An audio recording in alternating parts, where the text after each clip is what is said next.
सोमवार का दिन, भगवान शिव का दिन। आज सुनिए एक ऐसी प्रेरणादायक कथा जो हमें सिखाती है सच्ची शक्ति क्रोध में नहीं, संयम में होती है। बहुत समय पहले की बात है। हिमालय की बर्फीली चोटियों पर भगवान शिव गहन ध्यान में लीन थे। चारों ओर गहरी शांति थी, केवल हवा की सरसराहट सुनाई दे रही थी। उसी समय स्वर्ग लोक में एक समस्या उत्पन्न हुई। राक्षसों ने पृथ्वी पर अत्याचार बढ़ा दिए थे।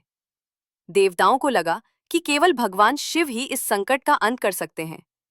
लेकिन शिवजी तो समाधि में थे, कोई भी उन्हें जगाने का साहस नहीं कर पा रहा था। तब सभी ने कामदेव से प्रार्थना की, हे कामदेव, आप प्रेम के देवता हैं, कृपया शिवजी का ध्यान भंग करिए ताकि वे हमारी सहायता करें। कामदेव जानते थे कि यह कार्य जोखिम भरा है, फिर भी उन्होंने देवताओं का कर्तव्य समझकर हामी भरी।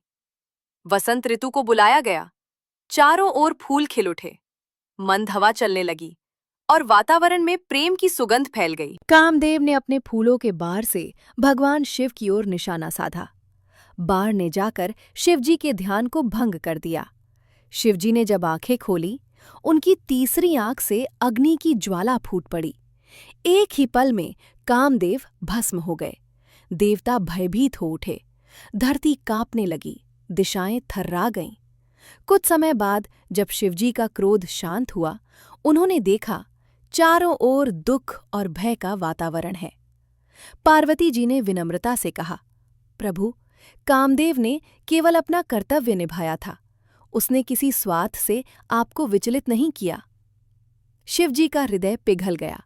उन्होंने गहराई से सोचा और कहा, क्रोध में किया गया निर्णय हमेशा विनाश लाता है।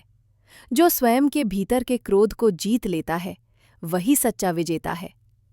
फिर उन्होंने अपनी करुणा से कामदेव को अनंग रूप में पुनर्जीवित किया, बिना शरीर के, परंतु प्रेम और भावनाओं से भरा हुआ। इस तरह प्रेम अमर हो गया और क्रोध पर दया की विजय हुई। भगवान शिव हमें सिखाते हैं, क्रोध एक पल का होता है, पर उसका परिणाम जीवन भर रहता है। जब हम अपने मन को शांत रखते हैं, तो वही सच्चा शिवत्व हमारे भीतर प्रकट होता है। अगर आपको ये कहानी पसंद आई हो तो वीडियो को लाइक करें, शेयर करें और सोमवार को शिव जी की इस प्रेरणा को याद रखें।